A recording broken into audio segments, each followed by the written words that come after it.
નેતાઓ ભગવાનના મંદિરના પૈસાને પણ નથી છોડતા, એટલે કે ચાઉ કરી જાય છે, ખાઈ જાય છે. સમજી જાઓ મારી વાતને. મિત્રો, અંબાજી શક્તિપીઠ મહોત્સવ, આ મહોત્સવમાં ભાજપના નેતાઓએ 11.33 લાખ આરોગી ગયા, ડગી ગયા.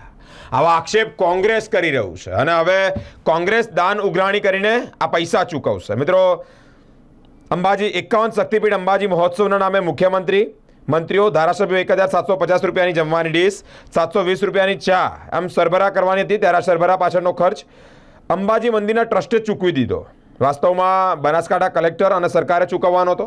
આ મામલે કોંગ્રેસે નક્કી કર્યું કે 200 દિવસ પછી સરકારે 11.33 લાખ અંબાજીના ટ્રસ્ટને આ પૈસા ચૂકવ્યા નથી. ભાજપના ધારાસભ્યોના મત વિસ્તારમાં નાગરિકો પાસેથી કોંગ્રેસી કાર્યકર્તાઓ દાન પેટે ઉઘરાણી કરી રહ્યા છે અને આ ઉઘરાણી કર્યા પછી ટ્રસ્ટને જમા કરાવશે.